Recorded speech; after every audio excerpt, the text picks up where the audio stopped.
அனைவருக்கும் வணக்கம் மக்களே. நான் உங்கள் மரப்பித்தன் ராஜ்குமார், கண்ணகி நகர், சென்னையிலிருந்து. Welcome to R. நிகழும் உலக வெப்பமயமாதலை குறைக்கவும் பசுமையை பெருக்க விரும்பியும் வாரம் ஆரவாரத்துடன் ஞாயிறு அன்று கீழ்கட்டளை ஏரிக்கரையில் பறவைகள் இளைப்பாறவும் அவற்றின் உணவு தேவையை பூர்த்தி செய்யவும் பழமரங்களை நெடும் பணியை மேற்கொள்ளும் நமது மரம் நட விரும்பும் அமைப்பினர் 1/9/2024 ஞாயிறு அன்று காலை 6 மணி முதல் 9 மணி வரை லோகநாதன் ஐயா, ஹரிஹரன் அண்ணன், ராஜா அண்ணன், கார்த்திகேயன் அண்ணன், அருண்குமார் அண்ணன் என ஐவரும் இணைந்து நாங்கள் முன்னரே நடவு செய்துள்ள பழமரங்களுக்கு களை பறித்து பாத்தி அமைத்து பக்க கிளைகளை கவாத்து செய்து ஊற்றும் நீர் வெயிலில் சீக்கிரம் ஆவியாகி விடாமல் இருக்க தேங்காய் மட்டையை வைத்து மூடாக்கு போட்டு காற்றில் சாய்ந்து விடாமல் இருக்க ஆதார குச்சிகள் அமைத்து அவற்றில் மரங்களை கயிறு வைத்து கட்டி தண்ணீர் ஊற்றி மகிழ்ச்சியாக பராமரிப்பு பணியை செய்து முடித்தோம். அறம் இருந்தால் ஊரே போற்றலாம், மரம் வளர்த்தால் பாறையே மாற்றலாம்.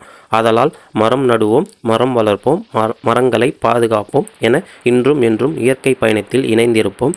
இது என்றும் அறுவடைக்கு அல்ல, அடுத்த தலைமுறையினருக்கு. மீண்டும் அடுத்த பதிவில் சந்திக்கலாம். நன்றி, வணக்கம். மறக்காமல் சப்ஸ்கிரைப்.